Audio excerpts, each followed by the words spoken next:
Hello दोस्तों, आप सभी का स्वागत है हमारे चैनल द स्टेथोस बॉयज में। दोस्तों, आप सभी के लिए आज मैं एक टॉपिक लेकर आया हूं, जिस टॉपिक का नाम है प्लेन्स एंड एक्सिस।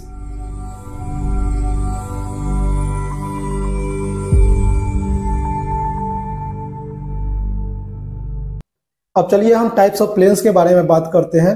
तो अगर प्लेन्स के टाइप्स के बारे में बात करें तो टोटल 3 टाइप्स ऑफ प्लेन्स देखने को मिलते हैं। पहला क्या होता है सेजाइटल प्लेन्स, दूसरा क्या होता है फ्रंटल या कोरोनल प्लेन्स, और तीसरा क्या होता है ट्रांसवर्स या horizontal plane. 3 types of plane देखने को मिलते हैं। पहला क्या होता है सेजाइटल प्लेन, दूसरा क्या होता है फ्रंटल या कोरोनल प्लेन, और तीसरा क्या होता है ट्रांसवर्स या हॉरिजॉन्टल प्लेन। इस चीज को समझना जरूरी हो जाता है और इस चीज को ट्रिक लगाना भी जरूरी हो जाता है। बहुत सारे बच्चे क्या करते हैं, प्लेन समझ लेते हैं कि इसको ऐसे कहते हैं, इस प्लेन को ये कहते हैं, ये करते हैं। जब मूवमेंट के लिए बात किया जाए कि बताइए कौन सा मूवमेंट हो रहा है इस प्लेन में, चाहे किस प्लेन में कौन सा मूवमेंट हो रहा है, तो वहां पे कंफ्यूज हो जाते हैं।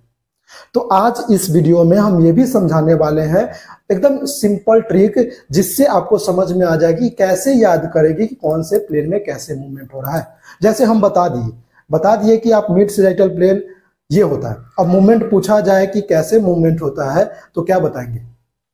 कंफ्यूजन आ जाता है कि इसको ऐसे बोले, ये मूवमेंट को मिड सेजाइटल प्लेन बोले, इस मूवमेंट को मिड सेजाइटल बोले, किस मूवमेंट को मिड सेजाइटल प्लेन बोले, हम कंफ्यूज कर जाते हैं। तो आज हम समझेंगे कि सेजाइटल प्लेन क्या होता है, फ्रंटल प्लेन क्या होता है, और ट्रांसवर्स या हॉरिजॉन्टल प्लेन क्या होता है, और इसके मूवमेंट को भी समझने की कोशिश करेंगे। होता क्या है, मान लीजिए सेजाइटल प्लेन की बात करें तो सेजाइटल प्लेन को समझने से पहले हमको एक ट्रिक समझ लेना बहुत जरूरी है। एक टर्म आता है क्या चीज, पैरेलल। पैरेलल कहने का क्या मतलब होता है? अगर हम क्लास 6, 7, 8 और 9 इस सब चीज में पढ़े होंगे, स्पेशली मैथ, तो मैथ में हमको एक टर्म पढ़ाया जाता है पैरेलल। पैरेलल कहता क्या है, अगर एक लाइन ये गुजर रहा है तो दूसरा लाइन इसके डायरेक्ट बराबर होंगे। मतलब क्या, जो साइड जो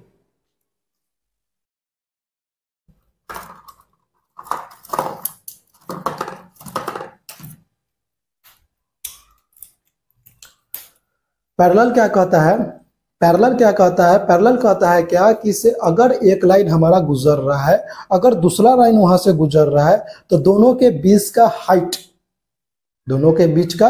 हाइट कहने का मतलब क्या, अगर यहाँ का हाइट जितना रहेगा उतना ही हाइट यहाँ का रहेगा और उतना ही हाइट यहाँ का रहेगा। अगर यहाँ 4 सेंटीमीटर है तो यहाँ भी 4 सेंटीमीटर रहेगा, यहाँ भी 4 सेंटीमीटर रहेगा, यहाँ भी 4 सेंटीमीटर रहेगा। मतलब हर जगह का डिस्टेंस क्या सेम रहेगा। ऐसे लाइंस को हम लोग पैरेलल लाइन कहते हैं। ऐसे लाइन को हम लोग क्या कहते हैं, पैरेलल लाइन कहते हैं। तो कहने का मतलब क्या है, इसे ऐसे लाइन को हम लोग क्या कहते हैं, पैरेलल लाइन कहते हैं। इस टॉपिक में हमको इसलिए पढ़ने की जरूरत पड़ी पैरेलल लाइन की, क्योंकि जब सेजाइटल प्लेन की डेफिनेशन पढ़ेंगे तो उसमें कहता है क्या, एक इमेजिनरी लाइन या इमेजिनरी प्लेन जो कि गुजर रहा है क्या चीज, मिड सेजाइटल के पैरेलल। मिड सेजाइटल प्लेन जो दिए हम, मिड सेजाइटल प्लेन जो लाए, उसके पैरेलली अगर दूसरा प्लेन गुजर रहा है तो उस प्लेन्स को हम लोग क्या कहते हैं, उस प्लेन को हम लोग क्या कहते हैं, सेजाइटल प्लेन्स कहते हैं। उस प्लेन्स को हम लोग क्या कहते हैं, सेजाइटल प्लेन्स कहते हैं। मान लीजिए ये हमारा आया क्या चीज, मिड सेजाइटल प्लेन आया, और इसके पैरेलली दूसरा प्लेन्स लाते हैं, जो कि बॉडी से होते हुए गुजर रहा है। ऐसे प्लेन को जो कि मिड सेजाइटल प्लेन के पैरेलल हो, उस प्लेन को हम लोग सेजाइटल प्लेन कहते हैं। उस प्लेन को हम लोग क्या कहते हैं, सेजाइटल प्लेन्स कहते हैं। अच्छा, सेजाइटल प्लेन की मूवमेंट के बारे में याद करना पड़े तो सेजाइटल प्लेन की मूवमेंट, अच्छा किसी भी प्लेन्स की मूवमेंट को याद करना पड़े, सबसे सिंपल सबसे आसान ट्रिक कि ये जो मूवमेंट हो रहा है प्लेन्स का, जिस तरफ से हो रहा है, ये जो मूवमेंट हो रहा है किसी भी प्लेन्स का, जिस तरफ से हो रहा है, जिस साइड से हो रहा है, उसका मूवमेंट उसी साइड होगा। जैसे इस प्लेन को लाए तो मूवमेंट हमारा क्या हो रहा है, फ्रंट टू बैक हो रहा है। प्लेन्स का मूवमेंट क्या हो रहा है, फ्रंट टू बैक आएगा, तभी लेफ्ट और राइट में कट करेगा। अरे किसी चीज को हमको काटना होगा, मान लीजिए हमको किसी चीज को काटना होगा, तो अगर दो राइट और लेफ्ट में बांटना हो तो क्या करेंगे, उसको कट करेंगे फ्रंट से। क्या करेंगे, फ्रंट से कट करेंगे।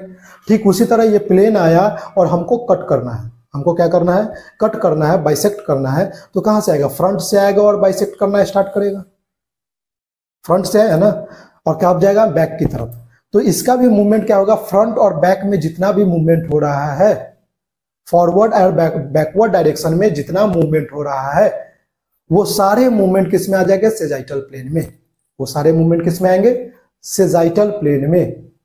बात समझे, जिस मूवमेंट में, जिस प्लेन में इस प्लेन, जिस साइड से इस प्लेन का मूवमेंट होगा, ये सरफेस का मूवमेंट होगा, जिस तरफ से मूवमेंट होगा, उसी तरफ से बॉडी का भी मूवमेंट माना जाएगा उस प्लेन्स के लिए। मतलब क्या, सेजाइटल प्लेन के लिए इसका मूवमेंट क्या है, फॉरवर्ड टू बैकवर्ड डायरेक्शन में। तब कट करेगा बॉडी को लेफ्ट एंड राइट में। अगर फॉरवर्ड टू बैकवर्ड लाते हैं तब बॉडी को क्या करेगा, लेफ्ट एंड राइट में कट करेगा। तो ठीक उसी तरह ये फॉरवर्ड टू बैकवर्ड डायरेक्शन में आया और बॉडी को लेफ्ट एंड राइट डायरेक्शन में कट किया। तो इसका मूवमेंट क्या हो जाएगा, फॉरवर्ड टू बैकवर्ड डायरेक्शन। जितने भी movement forward and backward direction में देखने को मिलेंगे, सब क्या हो जाएंगे, आपके सेजाइटल प्लेन के मूवमेंट होंगे। अच्छा, मिड सेजाइटल प्लेन और सेजाइटल प्लेन में एक डिफरेंस समझने की कोशिश करें तो मिड सेजाइटल प्लेन किसी भी बॉडी को दो इक्वल पार्ट में डिवाइड कर रहा था। मिड सेजाइटल प्लेन बॉडी को दो इक्वल पार्ट में बाइसेक्ट कर रहा था, जबकि सेजाइटल प्लेन का ऐसा कोई रूल नहीं है। वो सिर्फ क्या करता है, बॉडी को राइट एंड लेफ्ट पार्ट में डिवाइड करेगा। क्या करेगा, बॉडी को लेफ्ट एंड राइट पार्ट में डिवाइड करेगा। समझे, तो पहला सेजाइटल प्लेन के बारे में समझे तो क्या होता है, ये ऐसा प्लेन होता है जो कि मिड सेजाइटल प्लेन के पैरेलली गुजरता है। दूसरा, ये बॉडी को राइट एंड लेफ्ट पार्ट में डिवाइड करता है या बाइसेक्ट करता है। आगे से पीछे की तरफ, ऊपर की तरफ जा रहा है। तो ये जो मूवमेंट है आपका, ये